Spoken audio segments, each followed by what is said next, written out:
Have you ever wondered if everything you learned about approaching God was only part of the story? Many people still live as if they need to reach God through the same external systems, traditions, and rituals of the past. But Jeremiah 03 reveals something shocking. The old way was never meant to be the final destination. The Bible shows that God was preparing humanity for something deeper, not a relationship built only on rules written outside, but a transformation written inside the heart. And here's the controversial truth. Someone can look religious, follow countless practices, and still be far away from God. The question is not only what does a person do for God, but has God truly changed that person from within? In this chapter, as we read and explain Jeremiah 03, we will discover why God allowed the old covenant system to reach its purpose, how his promise of restoration was already pointing toward Christ, and why this message still has the power to transform lives today. Then, let's read the chapter together. If a man divorces his wife, and she leaves him and marries another man, should he return to her again? Would not the land be completely defiled? For you have lived as a prostitute with many lovers. Would you now return to me? Declares the Lord. Look up to the barren heights and see. Is there any place where you have not been ravished? By the roadside you sat waiting for lovers, sat like a nomad in the desert. You have defiled the land with your prostitution and wickedness. Therefore the showers have been withheld, and no spring rains have fallen. Yet you have the brazen look of a prostitute. You refuse to blush with shame. Have you not just called to me, my father, my friend from my youth? Will you always be angry? Will your wrath continue forever? This is how you talk, but you do all the evil you can. During the reign of King Josiah, the Lord said to me, have you seen what faithless Israel has done? She has gone up on every high hill and under every spreading tree, and has committed adultery there. I thought that after she had done all this, she would return to me, but she did not, and her unfaithful sister Judah saw it. I gave faithless Israel her certificate of divorce, and sent her away because of all her adulteries. Yet I saw that her unfaithful sister Judah had no fear. She also went out and committed adultery. Because Israel's immorality mattered so little to her, she defiled the land and committed adultery with stone and wood. In spite of all this, her unfaithful sister Judah did not return to me with all her heart, but only in pretense, declares the Lord. The Lord said to me, faithless Israel is more righteous than unfaithful Judah. Go, proclaim this message toward the north. Return, faithless Israel, declares the Lord. I will frown on you no longer, for I am faithful, declares the Lord. I will not be angry forever. Only acknowledge your guilt. You have rebelled against the Lord your God. You have scattered your favors to foreign gods under every spreading tree, and have not obeyed me, declares the Lord.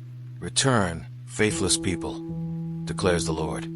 For I am your husband. I will choose you, one from a town and two from a clan, and bring you to Zion. Then I will give you shepherds after my own heart, who will lead you with knowledge and understanding. In those days, when your numbers have increased greatly in the land, declares the Lord, people will no longer say, the ark of the covenant of the Lord. It will never enter their minds or be remembered. It will not be missed, nor will another one be made. At that time, they will call Jerusalem the throne of the Lord, and all nations will gather in Jerusalem to honor the name of the Lord. No longer will they follow the stubbornness of their evil hearts. In those days the people of Judah will join the people of Israel, and together they will come from a northern land to the land I gave your ancestors as an inheritance.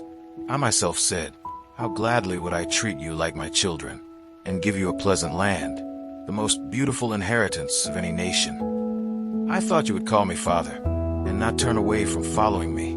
But like a woman unfaithful to her husband, so you, Israel, have been unfaithful to me, declares the Lord. A cry is heard on the barren heights, the weeping and pleading of the people of Israel, because they have perverted their ways, and have forgotten the Lord their God. Return, faithless people. I will cure you of backsliding. Yes, we will come to you, for you are the Lord our God. Surely the idolatrous commotion on the hills and mountains is a deception. Surely in the Lord our God is the salvation of Israel. From our youth, shameful gods have consumed the fruits of our ancestors' labor, their flocks and herds, their sons and daughters. Let us lie down in our shame, and let our disgrace cover us. We have sinned against the Lord our God, both we and our ancestors, from our youth till this day. We have not obeyed the Lord our God. Let's say a quick prayer to thank the Lord for His mercy. Father, we come before you with grateful hearts, thanking you for everything we have learned through this study of Jeremiah 03.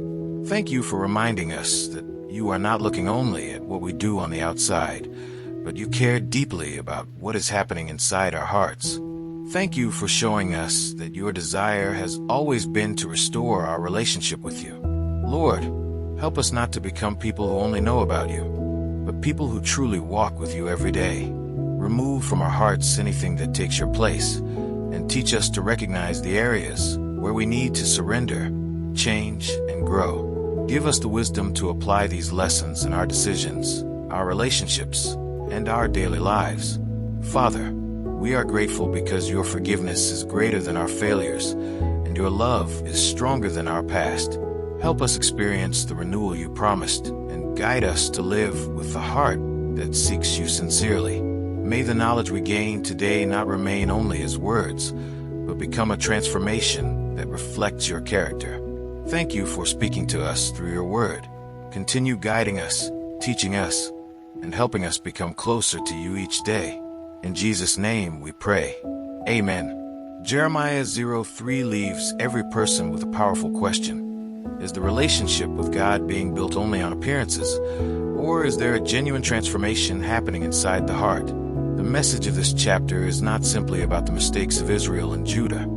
It is a personal invitation to examine life, choices, priorities, and the direction of the heart. God is not searching for perfect people who have never failed, but for people who are willing to return, surrender, and allow Him to restore what has been broken. As this study of Jeremiah 03 comes to an end, the challenge is simple but profound. Will a person continue holding on to empty habits, or will they allow God to create something new within them? If the old ways were not enough to bring humanity closer to God, what areas of life still need to be surrendered today? Are there attitudes, fears, pride, or distractions that have quietly taken the place that belongs only to the Lord? Real transformation begins when someone stops running from God and starts walking with Him. The promise revealed in Jeremiah 03 points toward a God who forgives, restores, and creates a renewed relationship with those who sincerely seek Him. This is the hope found throughout the Bible and ultimately fulfilled in Christ. People do not have to remain trapped by their past. They can experience forgiveness, renewal, and a life shaped by God's presence. So, after learning what Jeremiah 03 teaches, the question is, what will be different from today onward? Will this knowledge remain only as information, or will it become a decision that changes the way life is lived? Share in the comments. What part of this chapter spoke most strongly to your heart? And if this study helped you understand the Bible in a deeper way, subscribe to the channel and turn on notifications so you can continue discovering the powerful truths hidden throughout God's Word. And as always, don't forget to check the last video and learn more about the Scriptures.